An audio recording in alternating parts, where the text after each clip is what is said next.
जलाओ मिलकर गाओ, ज्योत जलाओ मिलकर गाओ, साईं की महिमा, साईं की महिमा, साईं की महिमा। ज्योत जलाओ मिलकर गाओ, ज्योत जलाओ मिलकर गाओ, साईं की महिमा, साईं की महिमा, साईं की महिमा। ज्योत जलाओ मिलकर गाओ।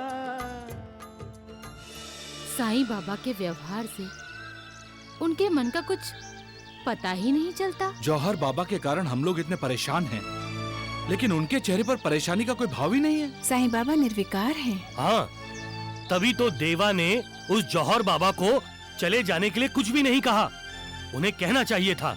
गुरुजी, आप तो साईं बाबा को अच्छी तरह से जानते हैं, उन्हें समझते हैं, फिर भी आप ऐसी बातें कर रहे हैं। वो जौहर बाबा को कुछ नहीं कहेंगे। तो फिर साईं बाबा को हमें कहना चाहिए था, कुछ इशारा कर देते। हम चुटकी भर में ही उस जौहर बाबा को शिरडी से बाहर का रास्ता दिखा देते हैं। तुम लोग जौहर बाबा को लेकर इतना परेशान हो? क्या हमें उसे इतना महत्व देना चाहिए? ये आप कैसी बातें कर रहे हैं महासपति जी? हम सब उसी के कारण तो परेशान हैं। ये गलत है सुशीला। हम किसी और के कारण क्यों परेशान हो जाएं? इसका मतलब तो यही हुआ कि साईंनाथ पर हमारा जो विश्वास है वो डोल गया है और हम किसी और के कारण बेचैन हो रहे हैं। हम तो कहते हैं कि बेचैनी को छोड़ो और साईंनाथ के लीला का आनंद लो। आपने ठीक कहा महालसापति जी। साईं बाबा के हर कार्य के पीछे जो छुपा अर्थ है, उसे ढूंढकर हमें उससे शिक्षा लेनी चाहिए। हो सकता है साईं बाबा हमें जौहर बाबा के माध्यम से कुछ साक्षात्कार कराना चाहते हो। साईं बाबा पर हमारी अटूट श्रद्धा है। बेचैन होना स्वाभाविक है, पर उनके द्वारा दिए हुए उपदेश को हमें भूलना नहीं चाहिए। क्या है उनका उपदेश? श्रद्धा और सबूरी। माँ जी ठीक कह रही हैं। हमें सब्र करना चाहिए, क्योंकि सब्र धैर्य का ही दूसरा नाम है। इंसान धैर्यवान कब बनता है? जब उसका मालिक पर भरोसा होता है, विश्वास होता है तब। और विश्वास कब होता है? जब वो तन मन से मालिक की भक्ति करता है। ऐसे इंसान का धैर्य कभी भी किसी भी परिस्थिति में न डगमगाता है और न डोलता है, क्योंकि मालिक की दुआ हमेशा उसके साथ होती है। क्यों देखा? साईं की आरती उतारने वाले लोग अब जौहर बाबा में दिलचस्पी दिखा रहे हैं। ऐसा इंसान मालिक पर ही निर्भर करता है। उसका यही मानना होता है कि जो कुछ भी हो रहा है सब मालिक ही तो कर रहा है, फिर मैं फिक्र क्यों करूं? मेरी फिक्र, मेरी चिंता सब मालिक को है। भक्ति ही भक्त को भगवान बना देती है, और सत्य को झूठा आज तक कोई नहीं कर पाया है। इसलिए भक्ति में वो शक्ति है जो असंभव को भी संभव बना देती है। मालिक, आप सबका कल्याण करें। गुरुदेव संत जौहर बाबा की जय। गुरुदेव संत जौहर बाबा की जय। गुरुदेव संत जौहर बाबा की जय। गुरुदेव संत जौहर बाबा की जय। गुरुदेव संत जौहर बाबा की जय। गुरुदेव संत जौहर बाबा की जय। नूरबाजी, इसमें बेचैन होने की कौन सी बात है? शिरडी वालों को अच्छी बातें सुनने को मिल रही हैं। भाग्यशाली हैं शिरडी के लोग। परंतु बाबा, कथनी और करनी में फर्क नहीं होना चाहिए ना? दूसरों को उपदेश देना एक बात है बाबा, और उस उपदेश पर स्वयं चलना दूसरी बात। तुम्हारी बातों में सच्चाई है बहन। साथ ही इसमें भी सच्चाई है कि भक्ति में शक्ति है। भक्ति के सामने मालिक झुकता है, ये भी सत्य है, क्योंकि भक्ति एक तपस्या है, कठोर तपस्या। जो कोई भी ऐसी तपस्या करता है वो अंदर से और बाहर से दिव्य हो जाता है। भक्ति उसे तेज प्रदान करती है और उस तेज के सामने हर कोई नतमस्तक हो जाता है। जैसे कर्मों का फल हमें मिलता है, उसी तरह तपस्या का भी फल मिलता है ना सक्कू भाई? तप से शरीर तपता है और उस ताप से शरीर में जो विकार होते हैं वो जल जाते हैं। इंसान जब निर्विकार होता है और निर्विकार के साथ उसका नाता जुड़ जाता है, वो हर इंसान को मालिक के करीब ले जाने का प्रयास करता है। जैसे उसे परमात्मा का साक्षात्कार होता है, वैसा साक्षात्कार औरों को कराने का प्रयास करता है। वो हर इंसान में निर्विकार का तेज ढूंढना चाहता है। हर इंसान में भक्ति की ज्योति जलाना चाहता है बहन। इसलिए कोई आए कोई जाए, विचलित नहीं होना चाहिए। परिवर्तन सृष्टि का नियम है। जो आया है वो जाने वाला है, फिर दुख किस बात का? जो आज है शायद वो कल नहीं रहेगा। रहेगा वो केवल मालिक, क्योंकि वो कल भी था, आज भी है और आने वाले कल में भी रहेगा। उसका ना आदि है ना अंत, सबका मालिक एक।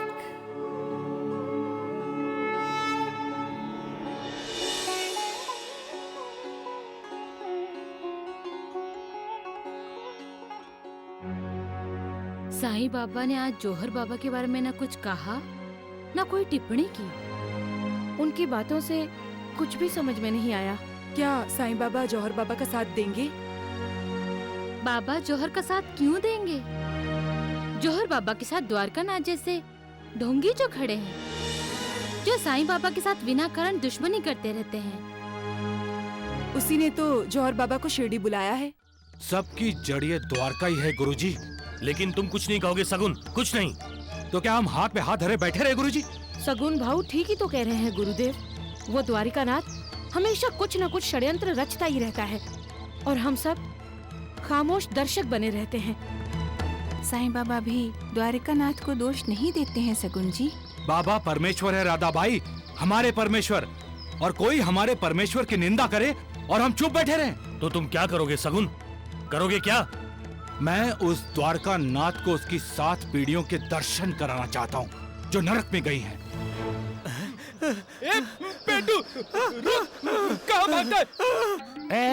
अरे पैर ठीक से दबा, ढूंढिया, हंस मत। मैं हंस नहीं रहा हूँ वैद जी। वैद जी, मुझे बचाइए। उस जाड़िए को भागते देखकर अपने आप हंसी आ गई। क्या? रुक! अरे बंदर छोड़!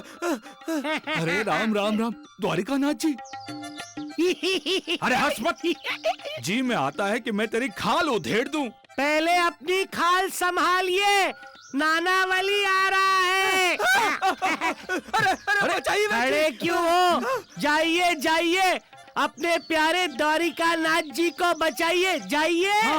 अरे शहीद होने की जल्दी है तो जाइए।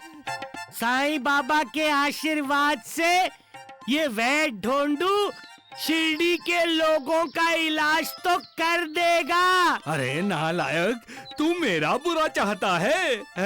मैं आपका बुरा चाहता हूँ? अरे बुरा तो आप खुद अपना चाहते हैं।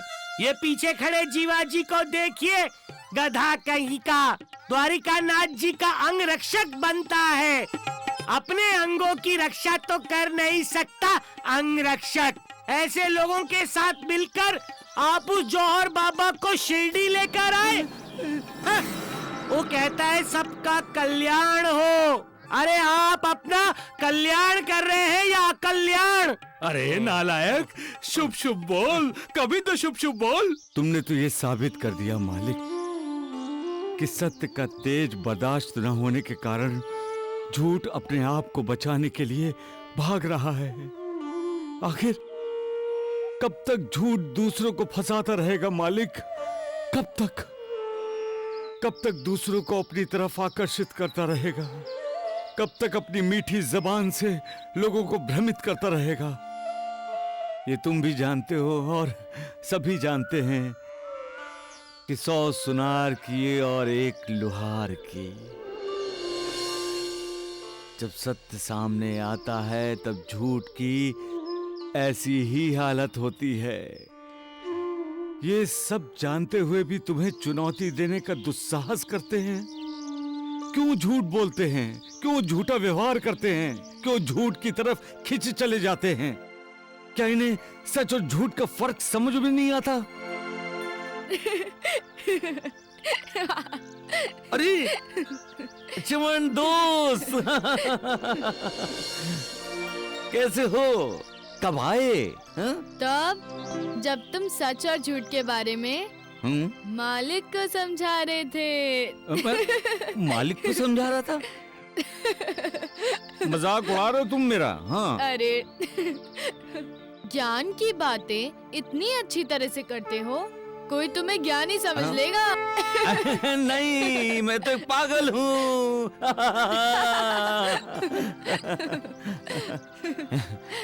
ऐसी नौटंकी करनी पड़ती है दोस्त।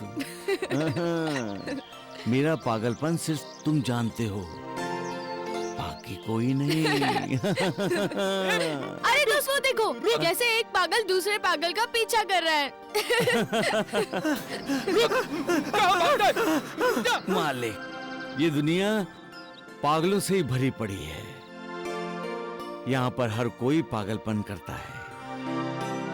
कोई पैसों के लिए पागलपन करता है तो कोई जमीन जायदाद के लिए पागलपन करता है, कोई घर द्वार बीबी बच्चों के लिए पागलपन करता है और कोई सब कुछ छोड़कर भगवान की भक्ति के लिए पागलपन करता है। यहाँ सब पागल हैं, सब पागल हैं। पागल ही पागल। और ये सारे पागल अपनी इच्छाओं की पूर्ति के लिए तुम्हारे उस दोस्त को पागल करते हैं। बिल्कुल ठीक। क्या हुआ? मैं भी तो एक पागल हूँ जो बार बार उस ऊपर वाले से प्रार्थना करता रहता हूँ कि वो मेरे माँ और पिताजी की आंखें लौटा दे, लेकिन वो मेरी सुनता ही कहाँ है। श्रवण दोस्त मेरा नाम तो श्रवण है, लेकिन वो मुझे श्रवण करता ही कहाँ है? वो मेरी सुनता ही कहाँ है? नहीं श्रवण, श्रवण।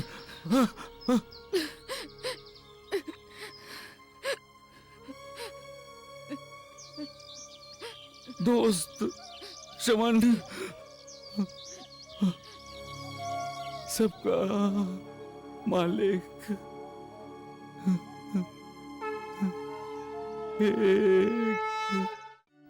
द्वारिकानाथ जी, आपकी शिरडी मुझे बहुत पसंद है और यहाँ के लोग भी बहुत अच्छे हैं। गुरुदेव, आपने तो शिरडी के लोगों का मन जीत लिया है। वैद्य जी, द्वारिका नाथ जी कितने झूठे हैं, झूठ बोल रहे हैं। अरे नालायक, क्यों अपना मुंह खोल रहा है, गधे कहीं के? वैद्य जी, हमारे ही बीच में साईं का भक्त। हाँ, जय साईनाथ। जब मैं इस ढोंडू का दिल जीत लूंगा तब समझूंगा कि मैंने शिरडी के लोगों का दिल जीत लिया है। कभी नहीं।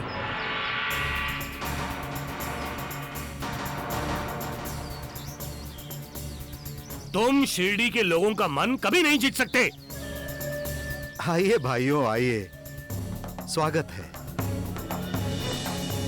हमारी शिरडी में हमारा ही स्वागत कर रहे हैं आप। हैदराबादी, शिरडी कब से तेरी हो गई है? अरे हो जाएगी, हो जाएगी। जब तुम जैसे षड्यंत्रकारियों को मक्खी की तरह इस शिरडी से निकालकर बाहर फेंक दिया जाएगा। अरे अरे, आप लोग तो अचानक झगड़े पर उतर आए हैं। झगड़ा तो ये ढोंगी पाखंडी करता है। ये द्वारिकानाथ इस शिरडी के लिए एक बीमारी है। इसे और इसके तुम जैसे साथियों को इस शिरडी से बाहर भगाना ही होगा। कौन है ये लोग? अरे इन्हें प्रणाम करो, साईं बाबा के भक्त हैं ये। अरे चुप कर। और हम सब आपको ये विनती करने आए हैं कि शिरडी अशांत हो, उससे पहले आप यहाँ से चले जाइए। ए बुढ़िया, ए द्वारका, तुम जब मुंह खोलते हो ना, तब पता चलता है कि तुम पर किए गए तुम्हारे माँ बाप के संस्कार अधूरे रह गए। अरे सत्य वचन कह रहे हो। अरे नालायक, अब मेरे वचन सुन ले।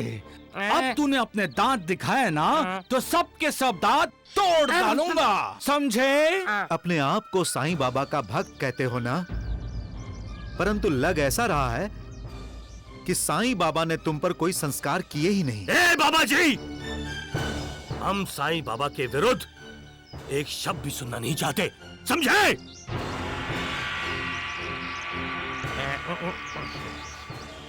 साईं बाबा आपकी तरह नहीं है। हाँ। और उनके पास कोई द्वारिकानाथ जैसा भी नहीं है। ए सकू भाई, साईं बाबा ने हम पर अच्छे संस्कार किए हैं, इसीलिए तो आपने शिरडी में कदम रखा है। बस बस, बहुत हो गया। साईं बाबा के भक्त हो तो जाकर पूछो साईं से कि वो खुद किसका भक्त है।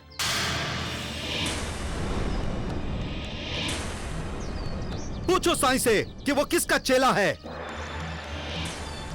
उसे जाकर कहो कि जौहर बाबा ने पूछा है कि साईं तुम आज तक अपने गुरु से मिलने और उनकी सेवा करने के लिए क्यों नहीं आए।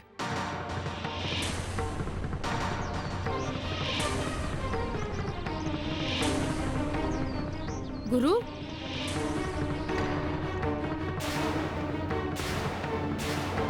क्या आप साईं बाबा के गुरु हैं? बहन, जाकर साईं बाबा को संदेश दे दो कि मैंने उसे बुलाया है।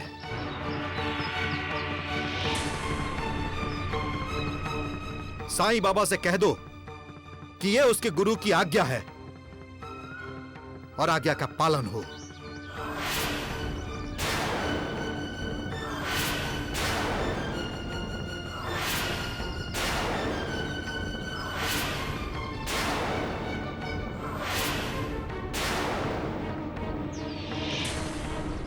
साईनाथ का अब तक का पूरा जीवन शिरडी में बीता है।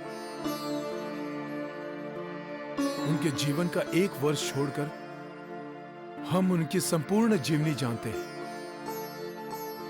परंतु इस जौहर बाबा के बारे में तो हर कोई अनजान है। साईं बाबा भी जौहर बाबा के बारे में नहीं जानते होंगे। कुछ भी कहिए वैद्य जी, जौहर बाबा ने कमाल कर दिया। सत्य वचन द्वारकानाथ जी, सत्य वचन। वो साईं का गुरु है या नहीं है, ये तो वो साईं और जौहर ही जाने। परंतु आज जौहर बाबा ने सारी शिरडी को ये विश्वास दिला दिया है कि वो साईं का गुरु है। झूठ बोल रहा है वो जौहर बाबा। वो साईं बाबा का गुरु नहीं है। वही तो, हर किसी का मन यही कह रहा है सकूबाई। जब मन ही नहीं कह रहा तो कोई कैसे मान ले कि जौहर बाबा ही साईं बाबा के गुरु है? देवा ने भी तो कभी उस जौहर बाबा का जिक्र नहीं किया। साईं बाबा जानते होते और सत्य में जौहर बाबा साईं बाबा का गुरु होता तो साईं बाबा उसके दर्शन करने नहीं जाते? कोई बात नहीं। अगर साईं बाबा मुझसे मिलने नहीं आया तो मैं उससे मिलने जाऊंगा। अब हम रुक नहीं सकते द्वारकानाथ जी। ना, लोहा हमने गर्म किया है, अब उस पर हमें ही प्रहार करना चाहिए। सत्य वचन गुरुदेव, सत्य वचन। अरे क्या सत्य वचन? सत्य वचन? जो असत्य व्यवहार करता है वो सत्य वचन कैसे बोल सकता है?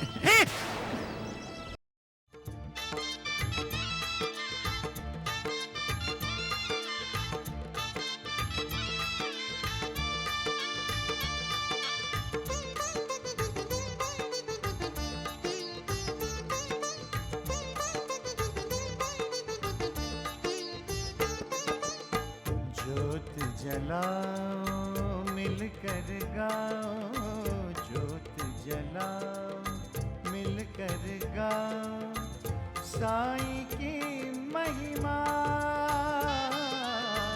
साईं की महिमा, साईं की महिमा।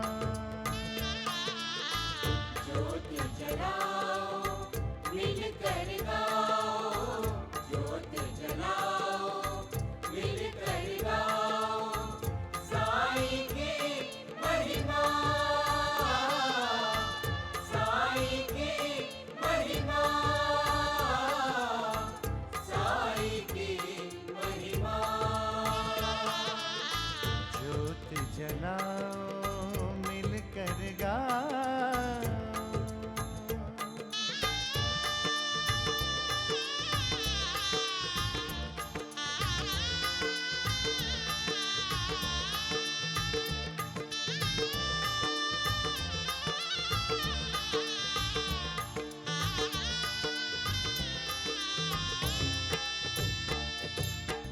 ओम साईं अलख निरंजन, मंगल कारक भय दुख भंजन।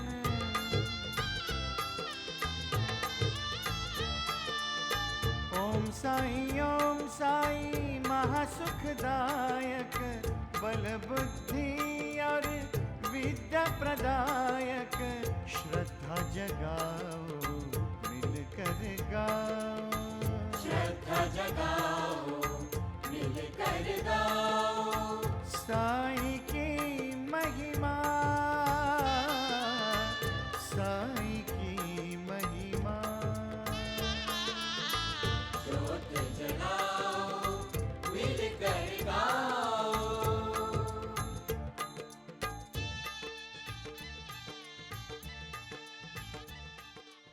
अनंत कोटि ब्रह्मांड नायक, राजाधिराज योगीराज, परब्रह्म श्री सच्चिदानंद सद्गुरु साईनाथ महाराज की जय। साईनाथ महाराज की जय। साईनाथ महाराज की जय। साईनाथ महाराज की जय। तू घर चल, मैं तेरी आरती करता हूँ। आने वाले कल में क्या होगा कोई नहीं जानता। आने वाले कल में क्या होगा इसे क्या पता है? आज ही अपनी आरती उतरवा रहा है, कल से जौहर की उतारनी पड़ेगी। अगले पल क्या होने वाला है कहाँ जानते हैं हम। यही तो जिंदगी जीने का मजा है। अगला पल निश्चित नहीं है क्या होगा, इसलिए जिंदगी को नाटक कहा जाता है। इंसान की जिंदगी के रंगमंच पर कई पात्र आते हैं जाते हैं, हंसते हैं रोते हैं, कुछ चरित्र हम भूल जाते हैं और कुछ भूलना चाहते हुए भी नहीं भूल सकते। वो यादगार बन जाते हैं। अपने जिंदगी रूपी नाटक का नायक इंसान खुद है। लेकिन नायिका कौन है?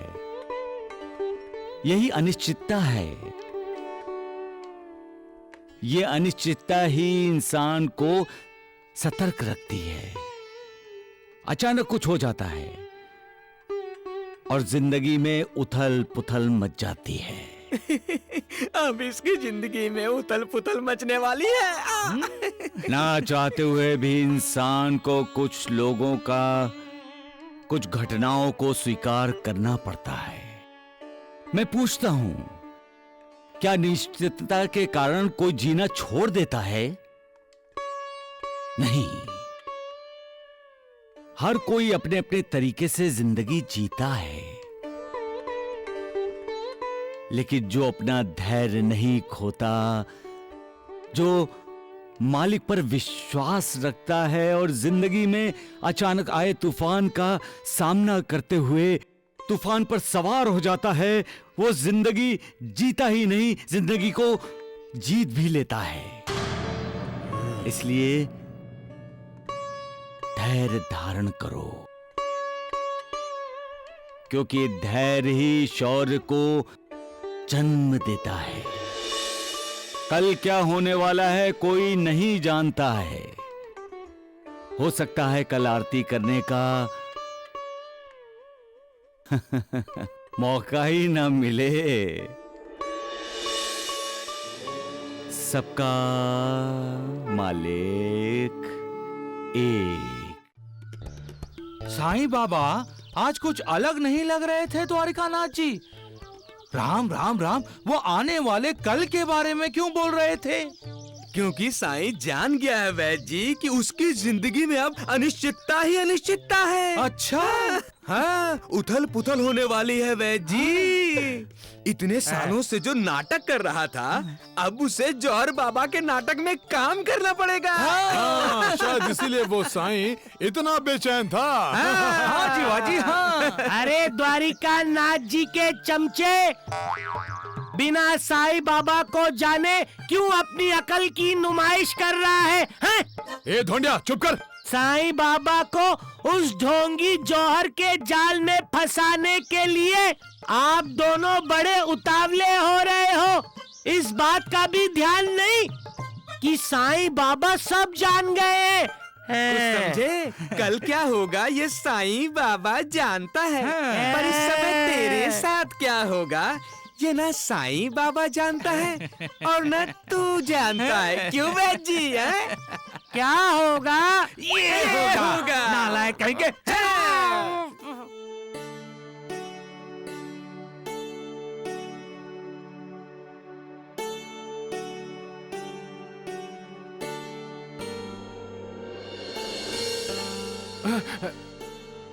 जानकी, ये क्या कर रही हो?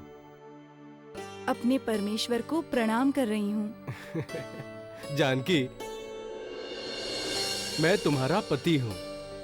इसीलिए तो आप हर बार मेरी रक्षा करते हैं।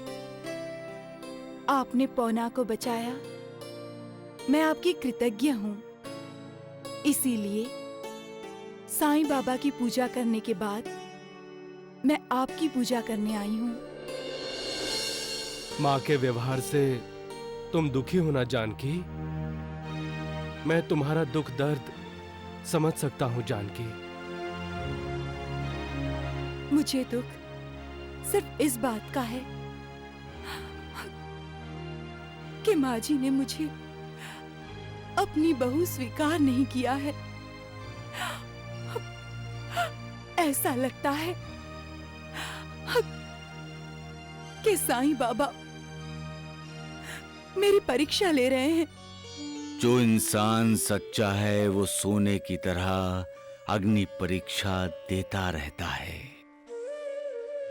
और अग्नि परीक्षा से वो और तेजस्वी बनकर बाहर आता है। इंसान की जिंदगी में सुख कम दुख ज्यादा है। दुखों को टाल तो नहीं सकता, वो सामना करना पड़ता है। तो वो क्या है? परीक्षा ही तो है। और जो इस परीक्षा में सफल होते हैं उन पर सुखों की बरसात होती है। सबका मालिक एक। शिव, आज साईनाथ मुझे गंभीर लगे। अचानक उन्होंने आने वाले कल की बात करके मन को बेचैन कर दिया।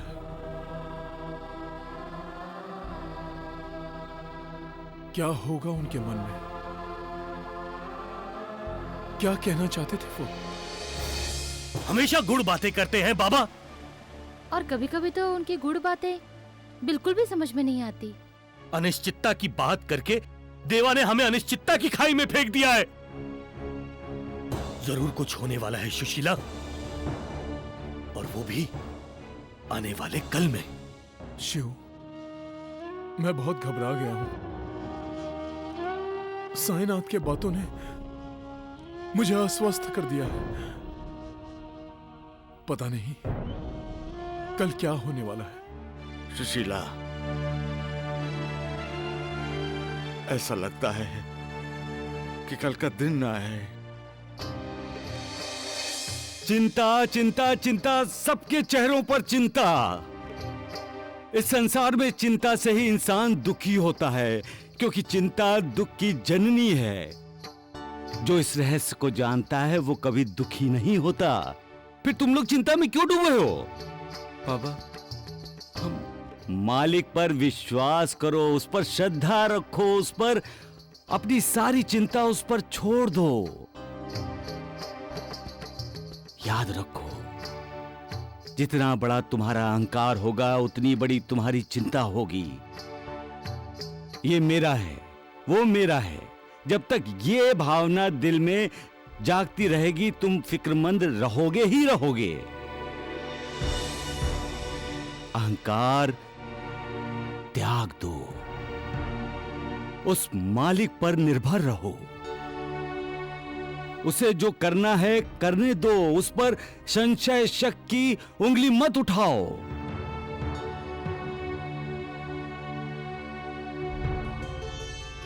अपने शरीर को ही उसका मंदिर बनाओ। भूल जाओ अपने आप को, फिर चिंता तुम्हें तंग नहीं करेगी। एक समय की बात है, एक साधु गांव के कुछ लोगों के साथ नदी पार करने के लिए नाव में बैठा था। यकायक तूफान आया, नाव डोलने लगी। सब डर गए, चीखना चिल्लाना शुरू हो गया। लेकिन साधु शांत था। वो मुस्कुराता हुआ उस तूफान का मजा ले रहा था। सब लोग उसे देखकर हैरान थे। एक ने तो पूछ ही लिया, यहां जिंदगी खतरे में है और आप हंस रहे हैं? साधु बोला, अगर हम रोएं तो क्या जिंदगी बच जाएगी? सभी चुप हो गए। एक बोला, कमाल करते हैं आप, हम डूबने वाले हैं। साधु ने कहा, अगर ईश्वर यही चाहता है तो ही हम डूबेंगे, वरना नहीं, क्योंकि इस दुनिया में उसने हमें भेजा है। हम अपनी मर्जी से नहीं आए हैं, अब जाएंगे तो उसी की मर्जी से। सभी चुप हो गए। तब साधु ने कहा, कर्ता करने वाला वही है, फिर हम चिंता क्यों करें? उस पर विश्वास करो, वो कभी किसी का बुरा नहीं करता, और वो जो करता है उसके पीछे भी सबका भला छिपा होता है।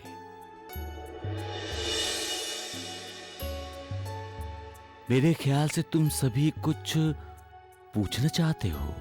देवा, हमारी नाव किनारे लग गई। तूफान शांत हो गया बाबा। सबका मालिक अब अच्छा लगा। हाँ, अब तो चिंता का भार निकल गया हमारे कंधों से। देखा वैद जी आपने, साईं बाबा के चेले हमारे गुरुदेव को मिलकर आ रहे हैं। बेटू नहीं नानावली। गुरुजी, अरे ये द्वारकानाथ ना शिरडी के लिए शाप है, शाप। हाँ, मैं श्राप नहीं, मैं सांप हूँ, सांप।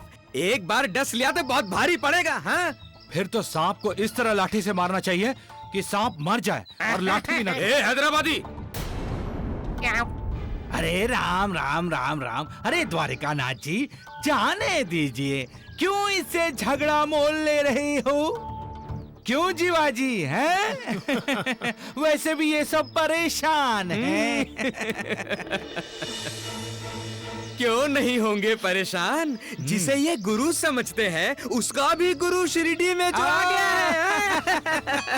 है। साईं बाबा का कोई गुरु नहीं है। हाँ, साईं बाबा जगत गुरु हैं। अरे होगा जगत गुरु, पर अपने उस जगत गुरु को बता देना कि उसके गुरु ने उसे अपनी सेवा के लिए बुलाया है। द्वारका, ये नानावली,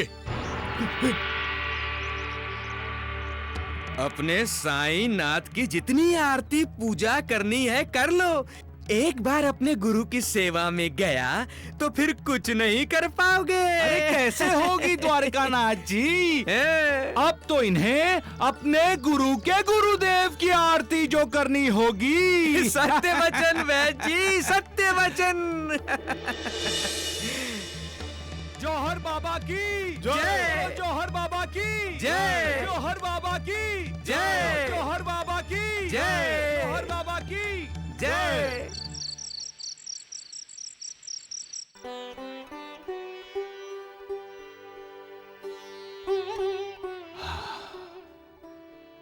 श्यामा जी, देखा, दीप के जलते ही पूरी द्वारका माई रोशनी से जगमगा उठी। ये दीप भी बड़े दिल वाला है, स्वयं जलकर दूसरों को रोशनी देता है। उसी प्रकार से जिस इंसान का विशाल मन होता है, असल में अमीर वही होता है। सिर्फ पैसा ही हो वो अमीर नहीं होता। वो पैसा किस काम का जो दूसरों के काम ना आ सके।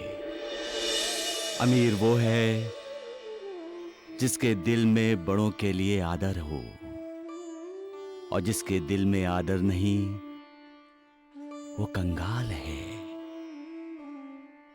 उसका पैसा, उसका धन सब बेकार है। जो संस्कारी है, विनम्र है, असहाय लोगों की सेवा के लिए हमेशा आगे रहता है, सच में अमीर वही है।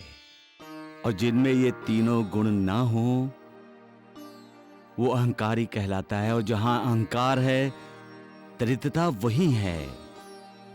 वहीं दरिद्र नारायण वास करते हैं। अब तुम दोनों अपने अपने घर जाओ।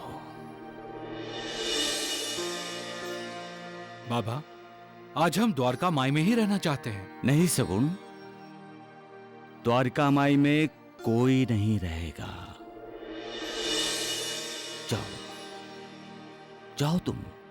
लेकिन देवा, हम सिर्फ कल का सूरज उगने तक ही रहना चाहते हैं। लेकिन क्यों? होनी को कोई नहीं टाल सकता है श्यामा। परंतु क्या होने वाला है देवा? अनहोनी। अनहोनी? तुम्हारे यहाँ रुकने से क्या होने वाला है? कुछ भी तो नहीं। सूर्योदय तो होगा ही, और जो होने जा रहा है वो भी होकर रहेगा। हम यात्रा पर निकलते हैं तब कई यात्री हमारे साथ होते हैं। फिर हर यात्री अपने अपने रास्ते पर चले जाते हैं। कुछ पल वो साथ रहते हैं, फिर बिखर जाते हैं। ये आप क्या कहना चाहते हैं देवा? क्योंकि हम सब यहाँ मुसाफिर ही तो हैं श्यामा। जिसका समय पहले खत्म होता है वो चला जाता है, और बाकी यात्रा करते रहते हैं, यहाँ तक कि जो चला जाता है उसे भूल भी जाते हैं। देवा, आप ऐसी बातें करके फिर रुला रहे हैं। आप कहीं नहीं जाएंगे। अब तुम बच्चे नहीं हो श्यामा, इसलिए मुझे मिले हो। अरे जाने वाले को कौन रोक सकता है? हम आपको कहीं नहीं जाने देंगे बाबा। अगर आपको कहीं जाना है ना देवा, तो हम भी आपके साथ चलेंगे। हाँ हाँ। बड़े भोले हो तुम लोग। जाओ जाओ सगुण, जाओ। जैसा कल के सूर्योदय का तुम्हें इंतजार है, वैसा मुझे भी। जाओ जाओ। सबका मालिक एक, सबका मालिक